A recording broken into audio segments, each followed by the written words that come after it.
Okay, I'm going to briefly try to describe one of the ideas that has been developed in AMBIT, and we refer to it as the team around the worker.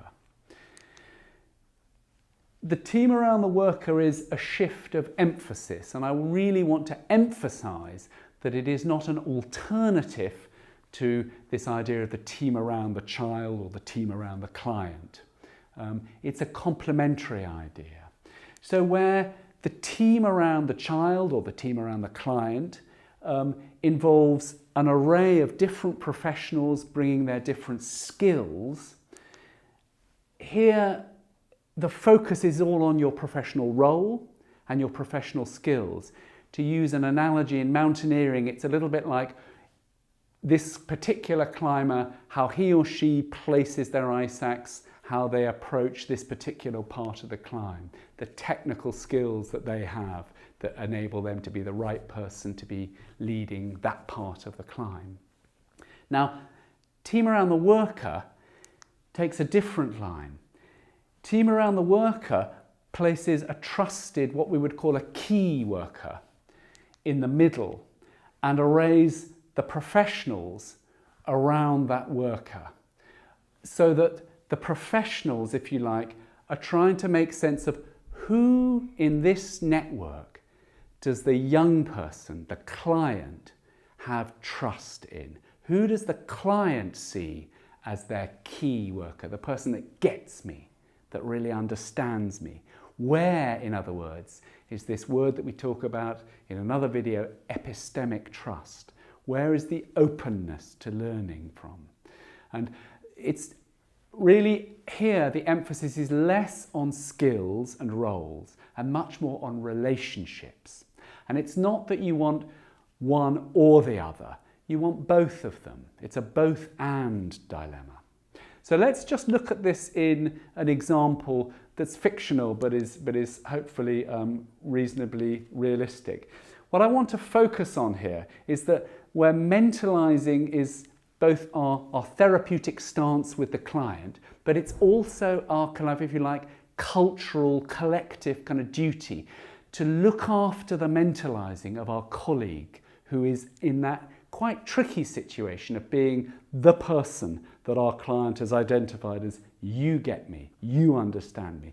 If that's you that the client is with, what I would argue is that is stressful, it's anxiety provoking and it's exciting, but it's very easy to lose your mentalizing in that situation unless you have people who know you and you trust to keep their eye on you. So if you like, it's about us attending to who's holding the rope and how we watch over our colleagues who are in these strict situations. So here's a fictionalized example. It's a map of a client. We've got some lines. A red line means this is a very poor relationship. A thin green line means there's some relationship. And a thick green line means this is a really strong, important relationship. And here you can see that the client has got a reasonably good relationship with a teacher at school and with their youth worker, both of whom are actually quite isolated from the professional network. But the person that they particularly would identify themselves as, that person really gets me, is their residential worker. Their worker spends a lot of time with them, they've hung out together, they know their work has seen them through the ups and the downs of their life, and they've got some real sense that this worker understands where I'm coming from. In other words, there's epistemic trust there. Whatever else that worker has in terms of skills, the skill of creating a relationship of trust has been put into play, and there it is. And if the network is intelligent, it starts to think, this person is in this situation the key worker, key in the mind of the client. And there may be a number of people in that network, if they recognize that could both help the key worker, but also be helped by the key worker. It's a mutual relationship that previously was rather lacking. So let's take the youth offending worker. Through being helpful to the residential worker might start to talk about the youth offending worker to the client. Say, hey, I met this guy. he was really helpful to me. He helped me understand and make sense of why you get caught in these kinds of patterns. He gave me a couple of questionnaires that I thought were really interesting. Do you want to do them with me? They were kind of helpful. Through that kind of hearing about how helpful the youth offending worker was to the key worker could then maybe invite the youth offending worker to come and meet the young person or the client face to face. So it forms a more gentle introduction to a worker. And through that, the youth offending worker may begin to develop a relationship of trust. So at maybe a later point in the life of this network, it may be decided that actually at this point, the youth offending worker has now got elements of the key worker. The young person feels they connect with me, they get me, they understand me as I maybe go towards a court appearance or something. And just in the same way, a network that is intelligent, that is kind of mentalizing of each other, rather than getting too divided into roles and responsibilities and forgetting relationships, would lose sight of that fact at its peril.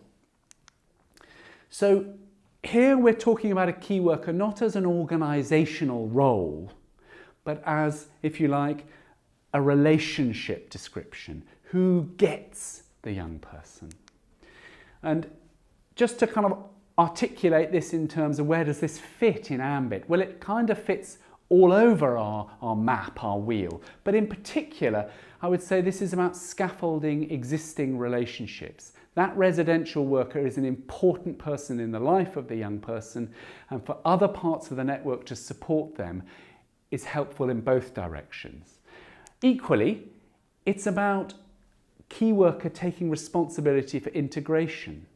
So the residential workers help towards the youth offending worker in creating a relationship, helps the network come together rather than fall apart. And finally, it's definitely about the key worker remaining well connected to their team, because although in that example some of these workers were in different agencies, these could be people within the same broad team, for instance in a residential care setting. So there are many elements where team around the worker expresses itself, but it's this idea of looking at networks both from the position of roles and responsibilities, but also from relationships. Thank you.